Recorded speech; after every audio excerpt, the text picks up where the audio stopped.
usted que acaba de estar dirigiendo a Costa Rica en el Mundial, de aquí a 30 días, que son los primeros partidos, 36, y Quintero tampoco, ¿usted los convoca?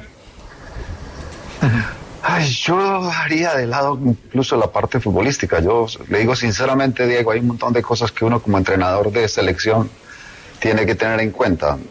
Y se lo digo específicamente con casos situacionales que se dieron conmigo en Costa Rica, por ejemplo.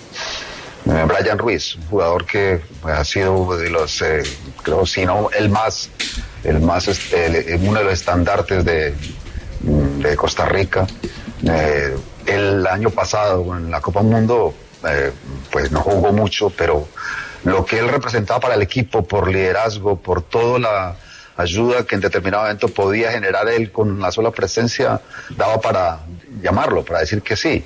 Entonces yo creo que no solamente hay que tener en cuenta cuando uno selecciona a esa clase de jugadores su momento futbolístico que está haciendo, sino también un poco lo que él representa para el grupo. Lógicamente. Profesor Luis Fernando Suárez, ¿por qué en definitiva no se dieron los resultados en la Copa? ¿Qué pasó con lo del Mundial al final? ¿Por qué lo dejan de seguir manteniendo como entrenador de Costa Rica?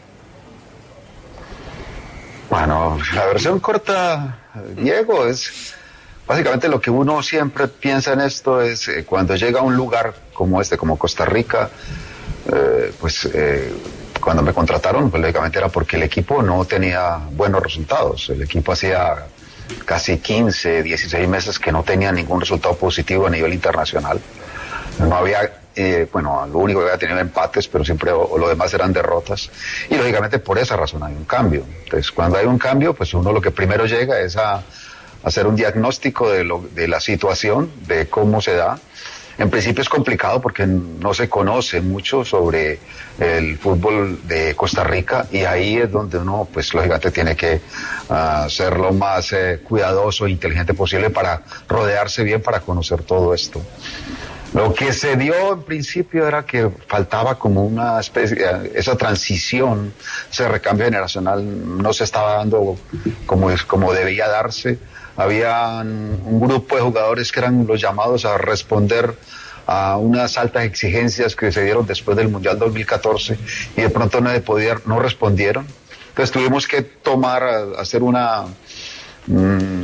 recambio express, llamaron a unos chicos muy jóvenes, de pronto sin experiencia, para poder clasificar al Mundial. Afortunadamente se logró.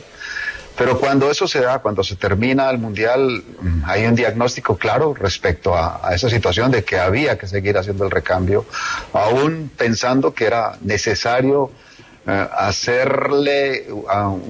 hacer caso omiso a los resultados, pero sí ser consciente de que crecer duele un poco, y en ese sentido el crecer en el fútbol es colocar a los chicos jóvenes que de pronto no tienen tanta experiencia. La segunda y creo que una de las más importantes dentro de lo que nosotros nos enseñó el Mundial es que el fútbol hoy es totalmente distinto y uno tiene que adaptarse a ese medio. Y en determinado momento creo que lo que estaba haciendo Costa Rica era algo que en la parte defensiva hacía las cosas correctamente, pero que después en ataque me parece que era una situación en la cual se tenían muchas carencias, no hay goleadores. Y bueno, y hablamos sobre esa situación con el presidente.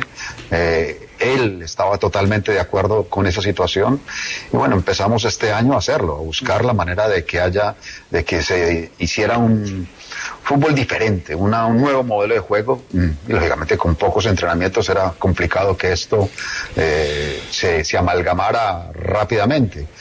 Lo último, y dentro de todas las situaciones que uno ve en esto, es que me tocó un año lectivo, un año de elección de presidente, y el presidente optó por no seguir, o sea que se formó una división muy grande en el comité ejecutivo, y esa razón, eso junto a las situaciones en las cuales los resultados, sobre todo uno contra Panamá en Liga de Naciones, no gustaron bastante, entonces ya se fue formando como esa tormenta perfecta en la cual pues ya el nombre de nuestro no estaba bien mirado. Básicamente es eso.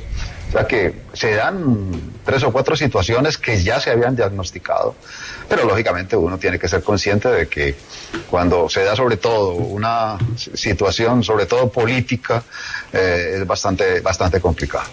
Yo me quedo con un montón de cosas buenas de Costa Rica, me quedo con la gente es amable, me quedo con los colombianos que viven en Costa Rica, que una clase espectacular, me quedo con los jugadores de Costa Rica, porque en realidad ellos lo único que hicieron fue buscar que de alguna manera esto saliera bien, y en efecto hubo muchas situaciones en las cuales la propuesta de ellos, o por lo que ellos propusieron, fue lo mejor, y eso me parece que es lo más importante. Me quedo con un presidente valiente, con alguien que en determinado momento buscó que todo saliera adelante. Yo estoy casi completamente seguro de que si el presidente se hubiese postulado para esta nueva vigencia, yo estaría todavía en Costa Rica. O sea que hay un montón de cosas que son bien positivas, y sobre todo, y ahí es donde vuelvo a recalcar, el jugador de fútbol costarricense creo que vale la pena tenerlo en cuenta, porque son jugadores inteligentes, son jugadores leales, son jugadores que te dan siempre la posibilidad.